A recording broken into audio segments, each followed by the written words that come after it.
tidak diperbolehkan atau tidak disarankan mencampurkan pupuk daun yang mengandung kalsium dicampur dengan pupuk daun yang mengandung fosfat.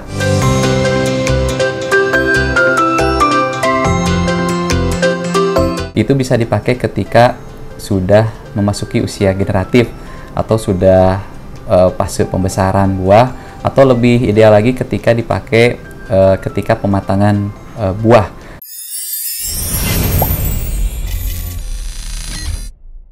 Sahabat Mutiara, ini ada pertanyaan dari Bapak Rahmat Marzuki yang bertanya melalui channel YouTube. Beliau bertanya, bisa tidak jeruk dekopon ditanam di dataran rendah? Tentu untuk Bapak Rahmat ya, jawabannya sangat bisa. Yang penting satu adalah tanahnya itu kalau bisa bebas dari gulma, ya dibersihkan dulu, digemburkan dulu, ya kemudian juga kalau bisa lahannya juga full kena sinar matahari. Mudah-mudahan jelas. Pertanyaan berikutnya adalah dari Bapak Wahyu Wardana. Beliau bertanya, profit maxi dipupuk mulai umur berapa untuk tanaman cabai besar merah? Nah, untuk Pak Wahyu, untuk profit maxi sendiri sebetulnya bisa mulai dipakai ketika fase untuk tanaman buah apapun ya, tidak hanya cabai. Itu bisa dipakai ketika sudah memasuki usia generatif atau sudah fase pembesaran buah, atau lebih ideal lagi ketika dipakai ketika pematangan buah. Jadi kalau sudah besarnya maksimal, tinggal ingin memerahkan, itu bisa dipakai profit maxi dengan konsentrasi sebanyak 2-4 gram per liter. Jadi misalnya kalau tangki semprotnya ukuran 14 liter, kalau pakai konsentrasi rendah adalah 2 dikali 14 liter alias 28 gram. Begitu seterusnya. Kemudian pertanyaan berikutnya adalah dari Bapak Totor Pain. Bapak Totor bertanya, untuk pohon anggur apakah pakai pupuk daun saja cukup atau butuh pupuk kocor atau tabur, Pak?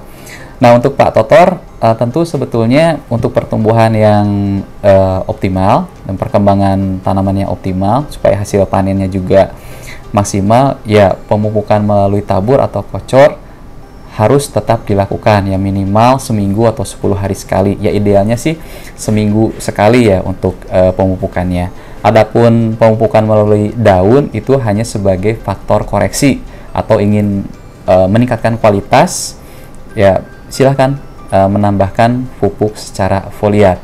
Tapi jangan melupakan pupuk melalui tabur atau kocornya.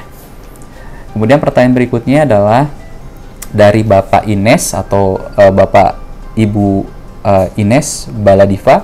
Beliau bertanya, di ketinggian 1600 mdpl dan pH di atas 6, apakah baik untuk tanam melon premium? Untuk Bapak Ines, pertama budidaya ini kan ada 2 tempat yang bisa diusahakan. Satu adalah budidaya di open field atau di lahan terbuka. Jadi nanam melonnya di tanah di lahan terbuka. Nah, untuk di tanah di lahan terbuka, syarat pertama adalah kalau misalnya dari ketinggian, ya disarankan sih dari ketinggian 1-700 mdpl kalau untuk di open field. Dengan biasanya suhu udara siang itu sekitar antara 25-39 derajat Celcius dan suhu malam hari di antara 18-28 derajat Celcius. Dengan kelembaban udara rata-rata idealnya adalah 30-70%. Nah, untuk curah hujan sendiri idealnya adalah tidak lebih dari 3000 mm per tahun dengan lama penyinaran kurang lebih 10 jam. Nah, tapi kalau misalnya tadi Bapak sebutkan ketinggian 1600 mdpl, apakah bisa? Tentu bisa selama Bapak membudidayakannya di tempat yang satu lagi adalah di dalam protected greenhouse atau di dalam greenhouse dengan berbagai modifikasi yang kita bisa tambahkan. Misalnya kalau misalnya suhu kan bisa diatur, dan untuk kelembaban juga bisa diatur kan, menambahkan humidifier, ada exhaust fan dan sebagainya. Tentu untuk suhu kelembaban di dalam protected greenhouse itu bisa dimanipulasi. Dan nama penyinaran juga bisa ditambahkan, misalnya kan menambahkan grow light atau HPS seperti itu.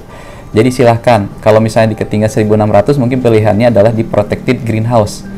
Ya konsekuensinya adalah tentu membutuhkan modal yang cukup besar ya di awal. Tapi kesannya ketika berjalan ya tentu kalau misalnya melonnya juga premium, ya tentu bisa menutupi ya untuk modal tadi ya, di berapa tahun ke depannya. Mudah-mudahan jelas ya. Kemudian ini ada pertanyaan dari Bapak Henry HG. Beliau bertanya, halo, mau tanya kalau pupuk SS Amopos itu boleh dikocor enggak ya? Takaran per liternya berapa gram? Untuk Pak Henry, untuk SS Amopos sendiri disarankan sih pemakaiannya adalah ditabur sebagai pupuk dasar.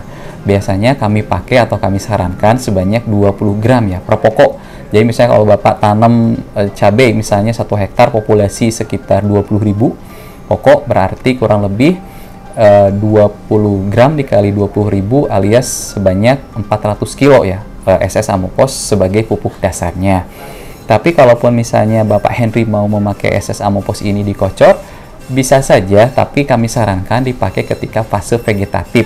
Tidak disarankan memakai SS Amopos itu di fase generatif atau ketika sudah berbunga, berbuah seperti itu. Kalaupun mau di fase vegetatif di awal-awal mungkin boleh. 1 drum 200 liter, mungkin kita bisa menambahkan SS Amopos itu sebanyak 2 kilo saja. Dan kita pakai 200 liter itu untuk 1000 pokok tanaman buah cabai. Jadi satu tanaman buah cabainya mungkin kurang lebih disiram dengan air pupuk tadi sebanyak 200 ml. Kemudian pertanyaan berikutnya adalah dari Bapak Antonius Karo Sekali. Beliau bertanya, umur berapa wortel fase vegetatif dan umur berapa fase wortel generatif?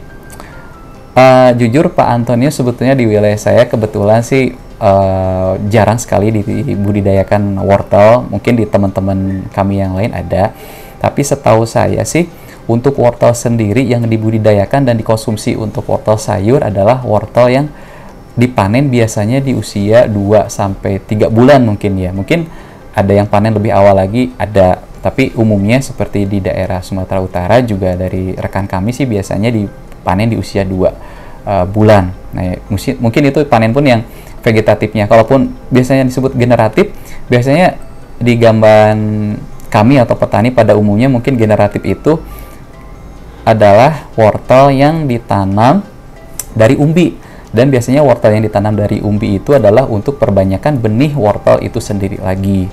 Nah, biasanya kalau untuk benih wortel itu diambil oleh petani adalah dari umbi yang bagus, yang lurus, yang seperti itu mungkin. Kemudian kita ambil 1/3 bagiannya, bagian atas, kemudian ditanam. Nah, biasanya dibudidayakan selama 5-6 bulan. Nah, ketika nanti panen, nah, benihnya dari bunganya itulah yang akan dipakai untuk benih wortel lagi. Mudah-mudahan jelas ya Pak Antonius. Kemudian ini ada dari Bapak Karmini atau Ibu Karmini. Beliau bertanya, mau tanya dong, pupuk daun dari Merauke yang tidak boleh dicampur itu apa? Pertama adalah tidak diperbolehkan atau tidak disarankan mencampurkan pupuk daun yang mengandung kalsium dicampur dengan pupuk daun yang mengandung fosfat. Contohnya misalnya kalau dari pupuk daun kami adalah Merauke Kalnit yang mengandung kalsiumnya, itu tidak disarankan dicampur dengan pupuk daun water soluble grade lainnya seperti Merauke MAP atau MKP, karena kedua pupuk tersebut mengandung fosfat. Dan kemudian tidak disarankan mencampurkan pupuk yang mengandung kalsium dengan sulfur. Contohnya tadi seperti Kalnit, itu tidak disarankan atau dicampur dengan pupuk ya. Kalau di water soluble grade kami lainnya ada namanya Merauke Mages, itu tidak disarankan karena nanti kalsiumnya bisa bereaksi dengan sulfur dan membentuk endapan kalsium sulfat atau gipsum, dan ketika terjadi endapan tentu unsur hara tersebut menjadi tidak tersedia bagi tanaman. Demikian Q&A edisi kali ini, sampai jumpa di Q&A berikutnya.